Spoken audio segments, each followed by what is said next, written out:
Om Swastiastu, Assalamualaikum warahmatullahi wabarakatuh, Shalom, nama budaya, salam sejahtera bagi kita semua, salam kebajikan.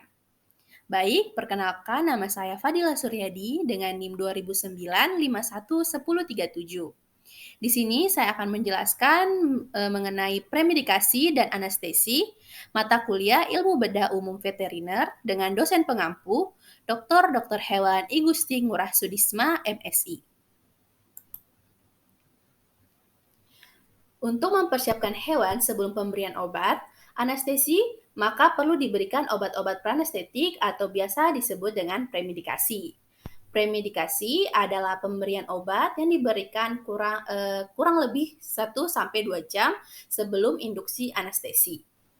Premedikasi diberikan sebelum memberikan anestesi umum atau lokal pada hewan yang dapat mempengaruhi fase anestesi, yaitu induksi, durasi, dan pemulihan. Premedikasi sering disebut sebagai pre-anesthetic atau pre-operative medication. Kebanyakan obat premedikasi diberikan secara injeksi, terutama intramuskular atau subkutan dan intravena. Pemberian premedikasi bertujuan untuk induksi anestetikum berjalan baik dan aman, mengurangi jumlah atau dosis zat aktif anestetikum, dengan demikian mengurangi efek buruk baik farmakologis maupun ekonomis dan mencapai stadium anestesia yang lebih stabil. Trauma pembedahan juga memberikan gerak refleks dari hewan penderita sehingga pemberian analgetika dapat diberikan untuk menekan refleks yang tidak diinginkan atau mencegah gerak tubuh yang tidak disadari. Adapun indikasi premedikasi yaitu membantu melakukan restraint pada hewan dengan membuat pasien jadi tenang, mengurangi kegelisahan, menekan sifat hiperaktif, mengurangi atau meminimalkan rasa sakit, membantu fase induksi anestesi umum agar fase eksitasi menjadi hilang atau minimal, meminimalkan pengaruh buruk anestesi seperti bradikardia, sekresi berlebihan dari glandula trakea dan saliva, mengurangi kebutuhan atau dosis anestesi umum, dan menghindari kejadian overdosis. Yang terakhir yaitu membantu menghilangkan rasa sakit secara lokal maupun sedasi dan mengurangi kegelisahan.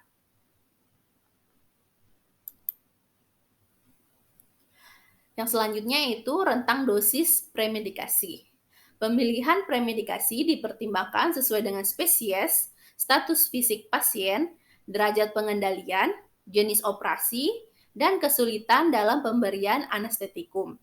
Premedikasi yang paling umum digunakan pada hewan adalah atropin, acepromazin, silazin, diazepam, midazolam, dan opioid atau narkotik. Atropin digunakan untuk mengurangi salivasi peristaltik dan mengurangi bradikardia akibat anestesi.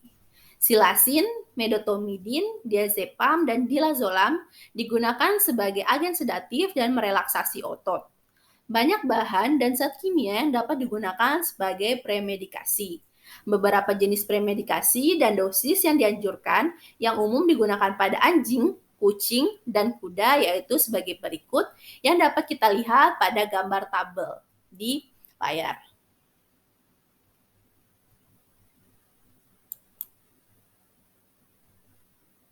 Yang selanjutnya yaitu penggolongan premedikan. Yang pertama yaitu golongan antikolinergik yang terdiri dari atropin, skopolamin, aminopentamin, likoprirolet. Yang kedua yaitu golongan dari muscle paralyzer yang terdiri dari silazin, diazepam, midazolam, medetomidin, lorazepam, dan curer. Yang ketiga yaitu dari golongan disosiatif yang terdiri dari peniklidin, ketamin, tiletamin. Yang keempat yaitu golongan narkotik yang terdiri dari morfin, apomorfin, meperidin, oksimorfin, etoropin, dan nalorfin. Yang terakhir yaitu dari golongan tranquilizer yang terdiri dari promazin, acepromazin, kloropromazin, silazin, diazepam, midazolam, lorazepam, dan madetomidin. Selanjutnya, saya akan menjelaskan tentang anestesi. Tindakan pembedahan dalam upaya terapi tidak bisa dilepaskan dengan pemberian anestetika yang dilakukan pada pasien. Pemberian obat anestesi dimaksudkan untuk menghilangkan kesadaran dan rasa sakit, serta mengurangi timbulnya konvulsi otot saat terjadi relaksasi otot. Dengan demikian, tindakan operasi dapat dilakukan pada pasien dengan aman. Obat-obatan anestetika umumnya diklasifikasikan berdasarkan rute penggunaannya, yaitu topikal, misalnya melalui kulit atau membran mukosa. Yang kedua itu injeksi seperti intravena, subkutan, intramuskular, dan intraperitoneal. Yang ketiga yaitu gastrointestinal melalui oral atau rektal. Dan yang terakhir yaitu respirasi atau inhalasi melalui saluran napas. Dalam melakukan anestesi harus diperhatikan beberapa faktor lain, yaitu kondisi hewan, lokasi pembedaan, lama pembedahan, ukuran tubuh dan jenis hewan, kepekaan hewan terhadap obat anestetik, dan penyakit yang diderita pasien. Kadang-kadang anestesi umum mempunyai resiko yang jauh lebih besar. Tipe anestesi itu ada dua, yaitu pembiusan total dan pembiusan lokal. Pembiusan total ada hilangnya seluruh kesadaran total, sedangkan pembiusan lokal adalah hilangnya rasa pada daerah tertentu yang diinginkan, atau pada sebagian kecil daerah tubuh. Anestesi ini hanya melumpuhkan sebagian tubuh tanpa menyebabkan hilangnya kesadaran. Pada umumnya, obat anestetik secara primer memodifikasi fungsi sistem saraf pusat. Selain itu, obat tersebut juga mempengaruhi sistem tubuh yang lain baik secara langsung maupun tidak langsung. Selanjutnya yaitu penggolongan anestesi. Penggolongan anestesi berdasarkan luas wilayah yang teranestesi atau menurut luas pengaruhnya dapat dikelompokkan sebagai berikut. Yang pertama yaitu anestesi lokal. Anestesi lokal adalah substansi yang dapat menghilangkan rasa sakit atau sensitivitas secara lokal dengan cara penghambatan impuls saraf perifer secara reversibel tanpa disertai dengan hilangnya kesadaran. Anestesi sebaiknya diberikan secara subkutan karena dengan cara ini mengakibatkan penyerapan lama sehingga efek menjadi lebih lama. Penggunaan tipe anestesi ini bisa dilakukan dengan meneteskan pada permukaan daerah yang akan dianestesi, dengan melakukan injeksi secara subkutan pada daerah yang akan dianestesi, serta dengan melakukan pemblokiran pada daerah tertentu. Contohnya yaitu Prokain HCl 2%, Prokain 4%, Lidokain 2%, Lidokain 4%, Tetrakain, Dibukain, Lidones, klorbutanol, dan lain-lain dengan dosis pemberian secukupnya. Yang kedua yaitu anestesi regional. Anestesi regional adalah substansi yang dapat menghilangkan rasa sakit pada suatu daerah atau regio tertentu secara reversibel tanpa disertai hilangnya kesadaran. Yang ketiga yaitu anestesi umum. Anestesi umum adalah substansi yang dapat mendepres susunan saraf pusat atau SSP secara reversibel sehingga hewan kehilangan rasa sakit di seluruh tubuh. Refleks otot hilang dan disertai dengan hilangnya kesadaran. Anestesi ini terdiri dari dua jenis, yaitu diberikan secara inhalasi atau volatil dan injeksi atau parenteral atau non-volatil. Tanda-tanda anestesi umum telah bekerja adalah hilangnya koordinasi anggota gerak, hilangnya respons saraf perasa, pendengaran, hilangnya tonus otot, terdepresnya medula oblongata sebagai pusat respirasi dan vasomotor. Bila terjadi overdosis hewan, maka hewan akan mati. Adapun anestetikum yang sering digunakan pada hewan. Yang pertama yaitu anestesi perinhalasi. Ada metoxifluran. Metoxifluran ini mempunyai potensi anestetik lebih kuat dibandingkan dengan halotan atau nitrous oxide. Sangat umum digunakan sebagai anestesi untuk hewan besar maupun hewan kecil. Keuntungannya adalah stadium anestesinya baik, konsentrasi di dalam alveoli sangat rendah atau minimal, sedangkan kerugiannya adalah memiliki efek kardiodepresan, masa pulihnya panjang, daya larut di dalam darah sangat tinggi, sehingga agak sulit mengontrol kedalaman anestesinya. Yang kedua yaitu halotan. Halotan adalah anestetikum inhalasi yang sangat populer baik di kedokteran manusia maupun kedokteran veteriner. Karena lebih aman, lebih mudah mengatur kedalaman stadium anestesinya, induksi cepat antara 3-5 menit, masa pulih juga cepat antara 5-15 menit, sedangkan kekurangannya adalah merupakan cardiorespiratory depression, sehingga harus sangat hati-hati untuk operasi sesar yang harus juga menyelamatkan fetusnya. Kontraindikasi untuk pasien dengan kegagalan jantung yaitu kronis. Yang ketiga yaitu nitrooksid. Nitrooksid anestetikum perinhalasi ini harus dipakai dalam kombinasi paling tidak dengan oksigen hingga minimal 40%. Akan meningkatkan potensi anestetik bersama metroxyfluorens atau halotan.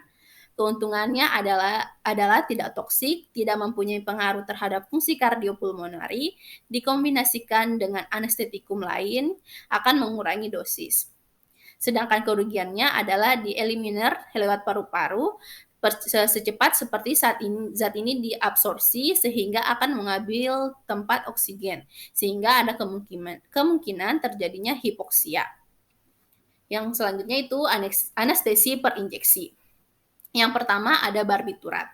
Barbiturat merupakan turunan ini ada yang bersifat long acting seperti pentobarbital dan ada yang bersifat short acting yaitu tiopental.